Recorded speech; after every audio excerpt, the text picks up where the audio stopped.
This production, we are on location where life happens. There's stuff going on out there that can be heard in here. We're not going to let it stand in the way of the fun that we have in store for you. Mother, for crying out loud. Let me go shut up them dogs before.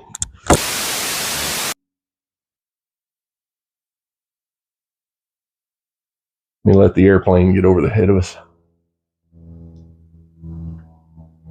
I wonder if y'all can even hear that.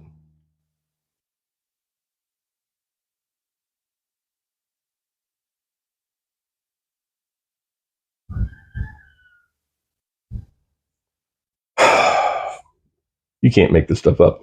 Hey there, folks. How you doing today? Welcome back to the channel. Please bear with any background racket that you might hear throughout this production. There is life happening all around us. We're not going to let it stand in the way of the fun that we have in store for you. This will be one of our unfiltered fans only or UFO content videos. If you are not familiar with these, this is just something that I do to say thank you to all the folks that watch all the videos that we put out here on the channel. If you're not familiar with these, if you haven't seen one, we invite you to stick around because they are a lot of fun. Now, that being said, part of the unfiltered part of that is I don't put the final editing effort into these videos that I do to some of the other productions. So you're going to have to deal with some of my, as Paul would say, Shatner-esque pauses. It's just a thing that happens. You know, you'll lose your train of thought. You'll get stuck on what you're trying to say. So you have to edit it out and move forward. We don't do that in this portion for the bulk of the content that you see on a UFO video. That being said, the past few videos that we've done in this format have been on the subject of reloading or hand loading, which, while yes, I acknowledge there is a difference between reloading and hand loading, for the purposes of what we're doing here, I use the terms interchangeably, so don't get wrapped around the axle with that. We've done 2 full-length videos in the very recent past on the subject, and they've both been well received, with the caveat, the first one got lost in the algorithm for 4 weeks, so I relaunched it, and now it's moving right along. I think we had like 1,000 views on it within the first week, so I'm enjoying the fact that y'all are getting to see that and get some benefit. There's also, I didn't check the numbers this morning, but I think yesterday I looked at it, it was like 14 people had subscribed on that video. So again, thank you for that. While we are on the subject of thanking you people, thank you people. Thank you, folks. See this nifty Wheeler hammer and punch set that I have here? That was a gift from our friend Morris Milani from Alaska Arms LLC. If you remember back in September, he actually came out here to Texas to see us, helped us get our M77 guide gun shooting like it should.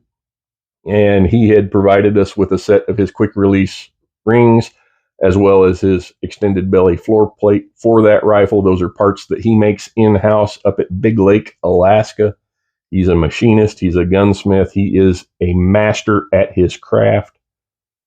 We put out the series of videos on that rifle. You saw the stuff that we did with it with Morris's products. Morris actually reached out to me a few days ago and told me that he has been getting orders every day from folks saying, hey, we saw this on the video here on this channel and we want a set. So I'm humbled. I hope it will continue for him. I hope that you folks are getting some good out of the stuff that you've ordered from him. I appreciate your patronage. I don't know how to put it into words other than to say thanks. That being said, the other video that we did, not the one that got lost in the algorithm, but the top 5 video there, was on reloading myths. It was my top 5 reloading myths. Understand, folks, when I talk about the practice of hand loading or reloading, I'm speaking from my experience. I've been doing this for about 25 years. For the vast majority of that, it's been pretty effective and has worked safely. And I don't consider myself to be a foremost leading expert on the discussion, but I do think I have a solid theoretical working knowledge of how it all goes together. So this might not be the way the person that taught you how to do it did it, and that's okay because there's more than one way to skin a cat. This is just the way I do it. So keep that in mind as we go forward.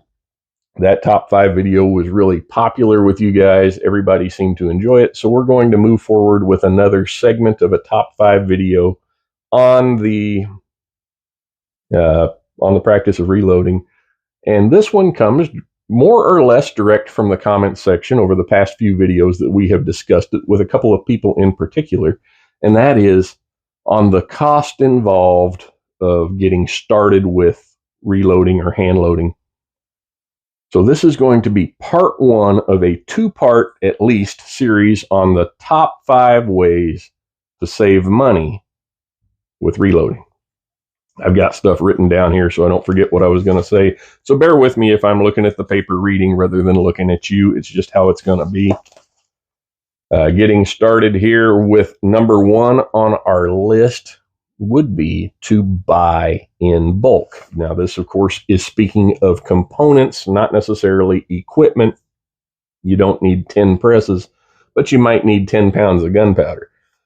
On the topic of powder, man, I was laughing. I went and took that picture earlier. That's actually on my reloading bench.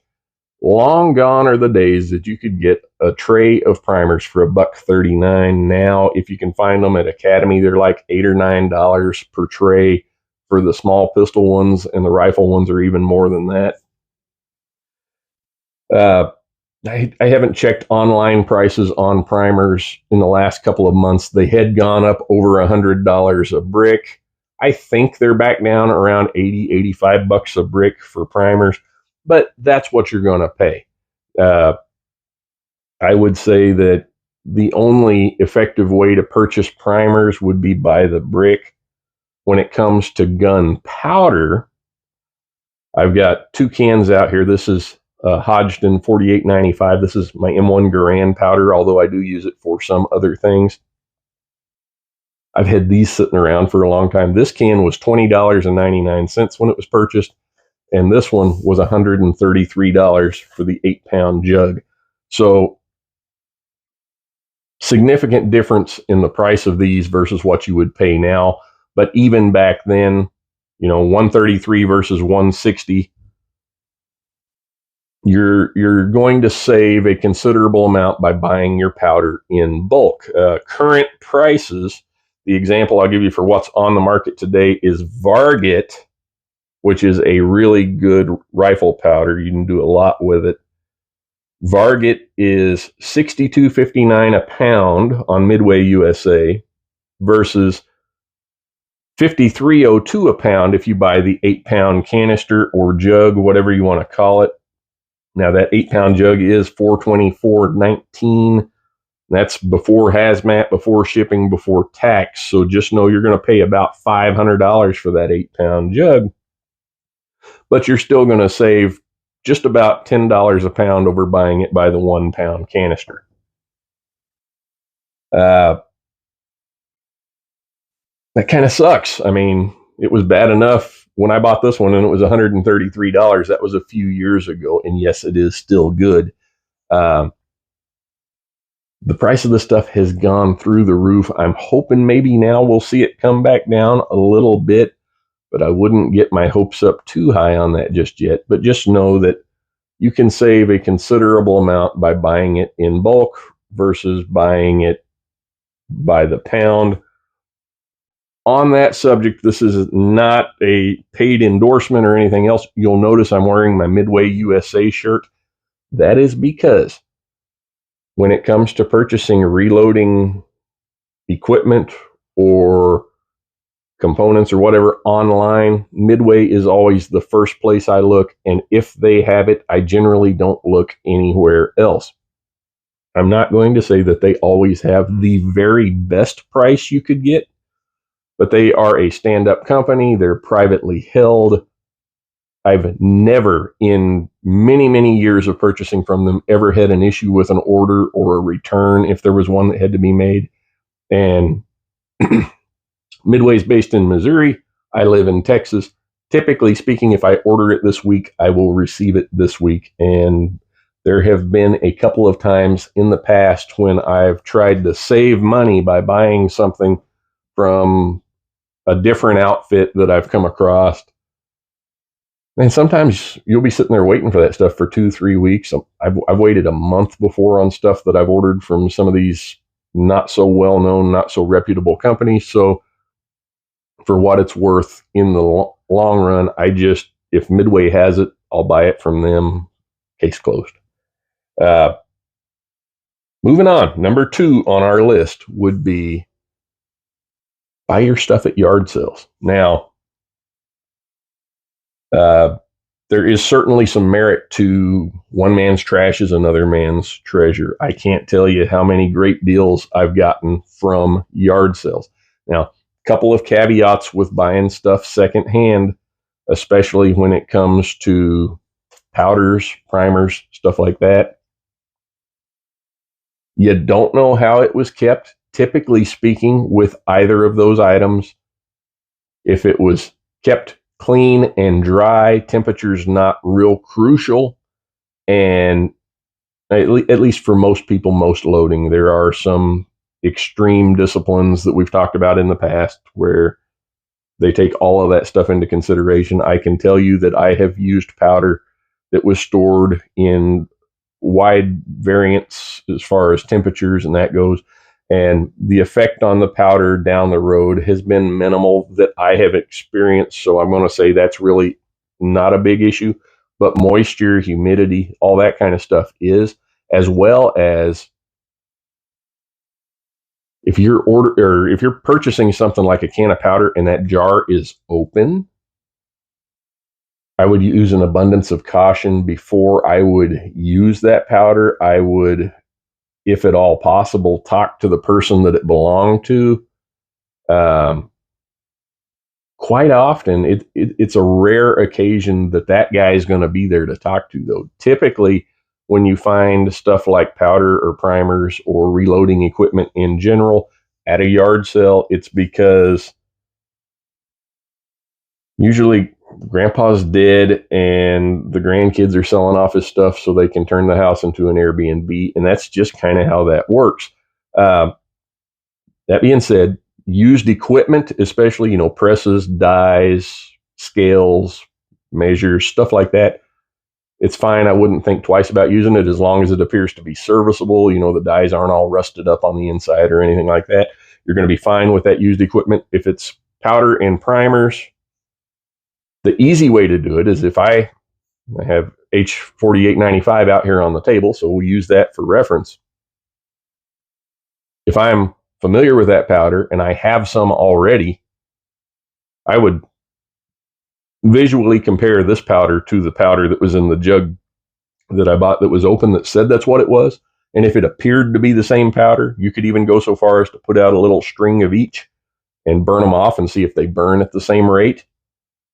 I'm not saying to do that. I'm just saying it's something that you could do, but just know that with experience, if you can look at it and you can tell, yes, okay, that is what it is, then approach it with caution, but you're probably okay with it.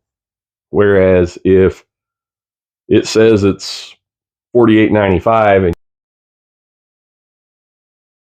and you know that's an extruded powder and you open it up and it's some kind of flake powder or it's some kind of ball powder, then just know that it's not what it says it is on the container, and I would not buy that. I wouldn't use it if I were you. So there are some caveats to buying stuff at yard sales, but typically speaking, you can get some pretty good deals there. I remember one in particular. It was one of those cases, grandpa died and they were cleaning out the garage, and I got 2 big milk crates full of stuff, mostly die sets, for like $20. It was a great deal. I wound up keeping what I wanted out of it, getting rid of the rest of it, and I more than got my money back out of it. So there is that. Let's see, moving right along. Number 3 on our list would be to join a club. Not only do you get special discounts, incentives, and perks for being associated with a club, whether it be at a range that's held by a private store or however that may go, there's usually some fringe benefits to joining, but you're going to meet other members. And if you're out shooting F-class rifle, And so you join an F-class club and you meet up with somebody that's shooting the same caliber and the same powder that you shoot.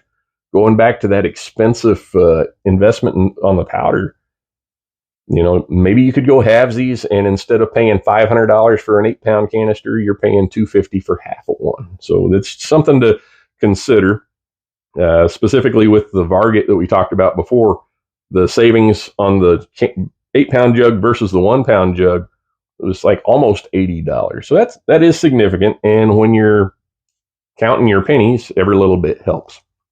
The other point that I would make on joining a club and meeting other folks that do it is a lot of times somebody that you're there with will have purchased a quantity of something and then decided, you know what, this isn't working for me. But it might be something that you're using and works for your situation. And a lot of times you can either trade or pick that up for pennies on the dollar. So that's another benefit of being a member of a group or a club. Okay, so moving on, number 2 on our list would be, kind of falls in the same wheelhouse as the yard sale portion, but it is different. Hear me out. Buy used equipment. And that shares the same huge caveat that I said, equipment, not components. You could beat that to death. We will describe that a little bit more in depth in a future video segment, not today, but suffice it to say, it's really hard to go wrong with used equipment unless there's some kind of physical damage to that equipment. By equipment, I'm talking about the tools that you use to do this, the presses, the dies, the scales, the powder measures, all that stuff, priming tools. Those are equipment. Brass, powder, primers, bullets, those are components. And depending on how components were stored, treated, labeled, that all needs to be taken into consideration when you're buying used components. But when you're buying used equipment, so long as it appears to be serviceable, it probably is. If I'm looking at something in a store or at a yard sale or a thrift or a flea market or something like that, I'll actually pick up the dies and I'll look inside of them to see what the insides of the dies look like, because that's actually the part that you're concerned about, right? Not so much the exterior. But if you're looking for damage like rust or something like that on a set of dies, the rule of thumb I'll use, especially if you're like trying to buy one on eBay or something like that, would be, if the outside of it looks okay, the inside is probably okay. There are exceptions to that, but it has served me as a general guideline over the years.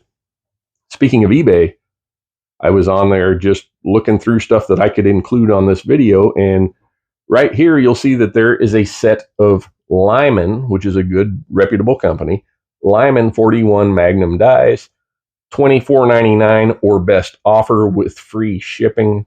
The very cheapest set of 41 Magnum dies that Midway USA offers are Lee Precision dies, which there's nothing wrong with. Lee are fine dies.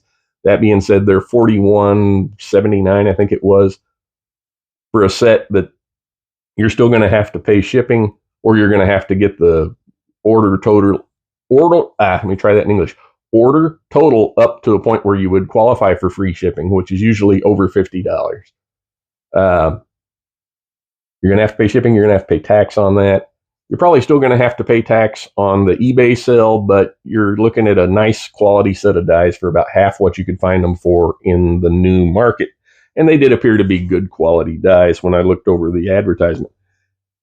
So if you're buying used equipment, inspect it to the degree possible, but just know that equipment is usually okay. Components can be hit or miss, and we'll cover that more later. All right. On to our honorable mention. Well, normally we cater to the millennials on TikTok and include an honorable mention in all of our top 5 videos. However, at the moment, they all seem to be losing their minds. I was just walking down the street to go get my medication because I'm out. So we're going to skip it for this segment. That being said, we are now down to number 5 on our list, and that would be To save money on reloading equipments, shop the local ma and pop shops. I'm not talking about the one that's selling $25 pairs of slipper socks with witty little sayings on them, or wine koozies that encourage day drinking, or overpriced gift cards and boutique chocolates by the registers. I'm talking about the place that when you walk into it, it doesn't look like anything has either been moved or cleaned in the past 10 years.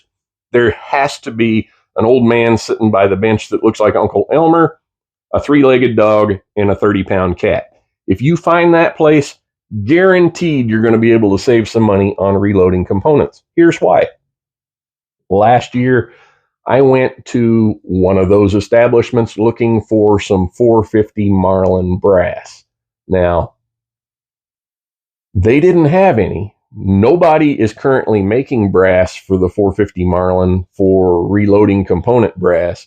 Hornady is the only company I'm aware of that's still making factory ammunition for the 450 Marlin, and all they're making is the lever evolution stuff, which has a slightly shorter case. So finding new production brass for a 450 Marlin is nearly impossible. So I went to that place to see if I could find some laying around in a box somewhere. You know, this is the kind of place that sells a lot of secondhand merch, so there might be a bag of it laying around. Well, there was not. However, the two older gentlemen that were working in there were quick to try to help me find some. They actually put me in contact with a guy from a lever gun club that has contacted me twice since then to tell me about some that he's found. So I'm very pleased, humbled, appreciative of the degree of effort that those guys put into helping me find some obscure brass. But more importantly, while I was in there, and again, this was about a year ago, reloading components were still hit or miss, and I had not seen large rifle magnum primers on a shelf in over a year. While I was in there talking to them and they asked me if there was anything else I could use, I asked the guy, I said, well, you wouldn't happen to have any large rifle magnum primers, would you? And he looked at me and he looked around the store and he said, not here, but give me a call. Long story short, private stash. He had a brick. He sold me the brick for $100. Wasn't the price of the century, but considering the fact that you could not find them, it was way better than what you were seeing on Gunbroker, where guys were charging $25 and $30 a tray, which is highway robbery. And I would encourage you on that note, be very cautious buying reloading components and gear and all that off of Gunbroker, because that's a good way to get just taken advantage of. So yeah, those little local shops, they're worth their weight in gold. Most communities have one, or there's one nearabouts.